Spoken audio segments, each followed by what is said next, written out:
Hello বন্ধুরা, good morning সবাইকে। সবাই কেমন আছো? আশা করছি যে যেখানে আছো খুব ভালো আছো, সুস্থ আছো। আমার আরও একটি নতুন ব্লগে তোমাদের সবাইকে স্বাগত। আজ হচ্ছে বন্ধুরা সোমবার, আর এই যে ঘুম থেকে উঠে আর কি যেসব কাজগুলো থাকে সমস্ত কিছু করেই এসেই আর কি ব্লগটা শুরু করলাম আর কি।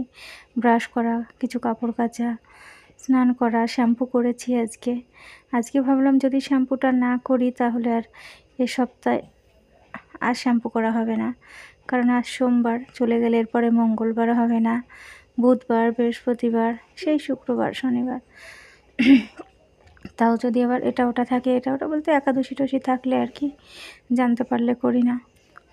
তো শ্যাম্পুটা করে নিয়েছি আর চলে এসেছি ঘরে। এসে বাবানকে তুলে দিলাম, তুলে দিয়ে দেখো আমি এই যে বিছানাটা ভাবলাম আগে তুলে নিই, একটু পরিষ্কার করে ঝেড়ে পুছে নিয়ে তারপরে খাওয়া দাওয়ার দিকে যাব।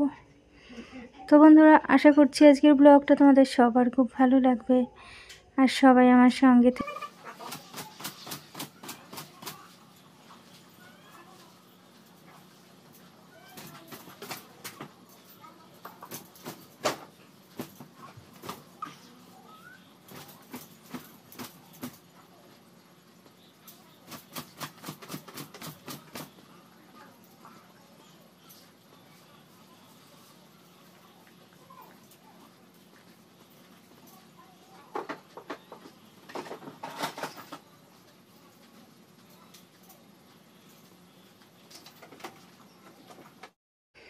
তো বন্ধুরা, চুলটাকে ঝেড়ে ভালো করে যে আঁচড়ে নেব, তারপরে সিঁদুর পরবো।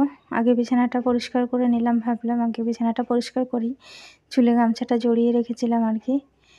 তো যাই হোক, এবার যাব খাওয়া দাওয়ার দিকে। খাওয়া দাওয়াটা তো লাগবে, তাই না? বেশ খানিকক্ষণ আগেই উঠেছি, আর যত তাড়াতাড়ি ঘুম থেকে উঠবে তত তাড়াতাড়ি কিন্তু খিদেটা পায় আর কি।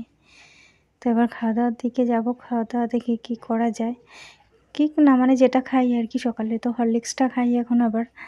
তো যাই হোক, আমি হরলিক্স খাবো আর বাবান দুধ খাবে, এই হচ্ছে ব্যাপার। খাবার দাবার তো তেমন কিছু বানানো হয় না, যেহেতু হরলিক্স বিস্কুট খাওয়া হয়, তো ওটাই খাওয়া দাওয়া হবে। তারপরে বেলার দিকে আর কি দেখা যাবে। তো এই যে রেডি হয়ে গেলাম, আর এই যে বসে পড়েছি। প্রথমে এক গ্লাস গরম জল বাবানকে দেবো, উষ্ণ গরম জল, যেটা প্রত্যেক দিন সকালে খায়, আমিও খাই। আর এই যে আমার জন্য হরলিক্সটা গুলে নিচ্ছি। তারপরে খাওয়া দাওয়া সেরে চলে এসেছি বন্ধুরা ঘরটা মোছার জন্য। তো চলো সবাই সঙ্গে থেকো, কেউ স্কিপ করো না, দেখতে থাকো।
তো এখানে মশলা বেটে নিয়েছি, আজকে চিকেন রান্না করব।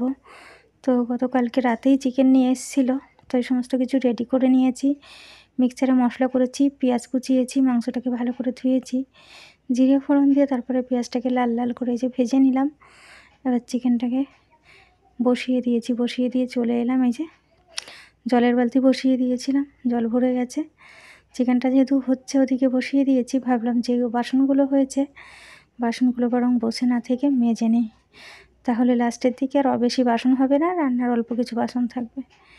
বসে পড়েছি। খুব গরম পড়েছে আজকে, জানো তো, বেশ একটু রোদ বেরিয়েছে বাইরে, যার জন্য গরমটাও আজকে বেশি, একদমই ভালো লাগছে না। আর এখন তো সেইভাবে চেপে চুপে বসে আর বাসন মাজতে পারেই না, কষ্ট হয়। তো কাজ যেভাবে চালিয়ে নেওয়া যায় ঠিক সেভাবেই চালাই আর কি। আর বাবান ওদিকে খেলতে বেরিয়েছে, খেলা করছে আজকাল। যেহেতু বেশ কয়েকদিন থেকে ওর স্কুল ছুটি পড়েছে বলতে পরীক্ষা শেষ হয়েছে আর কি 8 তারিখে। আর যেহেতু ও 5-এ পড়ে, আগের দিন বলছিলাম আর কি, তো ওদের পরীক্ষাটা আগে শেষ হয়ে গেছে। আর বাদবাকি 6 থেকে 10 পর্যন্ত ওদের পরীক্ষা এখনও 12-13 তারিখ পর্যন্ত চলবে আর কি। তো ওই জন্যই ওদের এখন স্কুল ছুটি আছে। তো যাই হোক, কদিন পড়তেও যায়নি, 2 দিন ছুটি ছিল আর 2 দিন আর কি গ্যাপ দিয়েছে। আজকে সোমবার, আজকে থেকে আবার বিকেলে পড়তে যাবে। দেখো আমার বাসনগুলো মাজা হয়ে গেছে, এখন ধুয়ে উঠবো আর দেখবো চিকেনটা কতটা কি হয়েছে আর কি। তো আজকে আর কিছু রান্না হবে না, ওই চিকেন আর ভাত ব্যাস। আর চিকেন হলে আর কিছু লাগেও না, ব্যাস মাঝে সাঝে এটা ওটা করি, আজ আর কিছু করবো না ভাবছি। চলে এসছি এই যে রান্নাঘরে, দেখতে কতটা কি হলো চিকেনটা। চলো সঙ্গে থেকো, দেখতে থাকো।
আর এদিকে মিনি দেখো ওর বাচ্চাদের নিয়ে নিচে ঘুমাচ্ছে, 3 জনে একদম আরাম করে ঘুমাচ্ছে এই যে।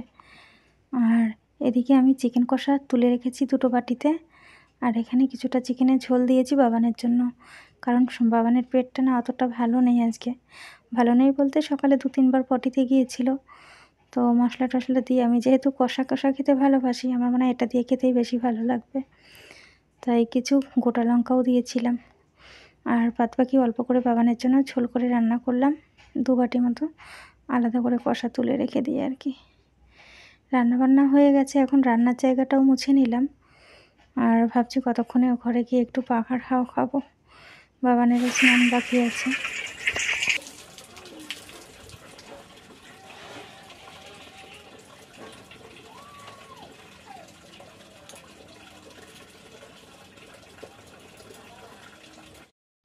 তারপরে ঘরে এসে রেডি করে নিয়েছি এই যে ভাত, চিকেন, আর এখানে যে বিরিয়ানি। গতকাল তো রবিবার ছিল, আর আমি বসে বসে এখন খাবো না, ফল খাবো। মানে নিজের জন্য লেবু কেটেছিলাম, লেবু খেয়ে জামা কাপড় ভাঁজ করতে এলাম, আর খাবারটা বাবানকে দিয়েছি, আমি একটু পরেই খাবো। তো ভাবলাম চলো লেবুটা খেয়ে কিছু জামা কাপড় আছে ওগুলো একটু গুছিয়ে নিই। তো বিরিয়ানিটা হলো গতকালকে রাতের। গতকাল মানে রবিবার দিন তো আমার শ্বশুরমশাই আসে, কিছু না কিছু নিয়ে আসে, বিরিয়ানি হোক মোগলাই হোক। তো গতকালকে রাতে নিয়ে এসেছিলো বিরিয়ানি। আর বাবান তো কালকে মানে গতকাল রাতে রবিবারে জন্মদিন বাড়ি, ওর নেমন্তন্ন ছিল আর কি, আমাদের পাশের বাড়ি একটা বাচ্চার জন্মদিন ছিল, তো ওখানে গিয়েছিল, ওখান থেকে খেয়ে এসছে। আর 1 প্যাকেট বিরিয়ানি আমি এমনিতেও একা খেতে পারি না আর কি পুরোটা, তো আমি কিছুটা খেয়ে বাবানের জন্য কিছুটা তুলে রেখেছিলাম, তাই ওকে ভাতের সাথে মিলিয়ে মিশিয়ে দিলাম। যেহেতু শুধু বিরিয়ানিতে পেট ভরবে না, তাই কিছুটা ভাত আর বিরিয়ানি মিশিয়ে দিলাম। ও বসে বসে খাচ্ছে আর আমি এখানে জামা কাপড়গুলো গুছোচ্ছি। তো বন্ধুরা, আজকের ব্লগটা তোমাদের কেমন লেগেছে ছোট্ট একটা কমেন্টে জানিও। ভালো লাগলে অবশ্যই একটা লাইক করো, আর আমার চ্যানেলে নতুন হয়ে থাকলে চ্যানেলটাকে সাবস্ক্রাইব করে আমার পাশে থেকো। তোমরা সবাইও অনেক ভালো থেকো, সুস্থ থেকো, আর সবসময় সাবধানে থেকো। আমার সাথে থেকো। আমি বসে পড়েছি খেতে। আর আজ দুপুরে রান্না করেছি দারুণ স্বাদের চিকেন কষা। চিকেন কষা দিয়ে ভাত খেতে সত্যিই দারুণ লাগে। আর ঝাল ঝাল যেহেতু, মানে ঝাল কম দিয়েছি, গোটা গোটা লঙ্কা দিয়েছিলাম যেগুলো আমি পাতে মেখে খাচ্ছি। যেহেতু বাবানও ঝাল কম খায়, ওর বাবাও ঝাল খায় না, তাই আর কি এই ব্যবস্থা, গোটা গোটা লঙ্কা দেওয়া। তো সত্যি দারুণ হয়েছে চিকেন কষা আর ভাত আজকে দুপুরে, খেতে বেশ মজা লাগছে। তো এই প্রেগনেন্সিতে তো আমার অনেক কিছুই খেতে ইচ্ছে করে, কিন্তু সব কিছু তো পেটে সহ্য হয় না। তবে যতটুকুনি যা খাই আমি নিজেই করে খাই আর কি। আর খাওয়াতে তো কোনো সমস্যা নেই, হচ্ছে শুধু গ্যাসের সমস্যা। তো খেতে খেতেই বাবানের বাবা কিছু দোকান সদাই মাল দিয়ে গেল। এই যে 2টো পতঞ্জলি সাবান আছে, আপেল, বিস্কুট, বাদাম আছে এখানে, কাঁচা বাদাম, ছোলা, তারপরে খেজুর, আর এখানে আছে চিনি, আর আছে বন্ধুরা কাঁঠালি কলা। এগুলো গুছিয়ে রেখে একটু শোবো, রেস্ট করব। আর এসে শুয়ে পড়েছি।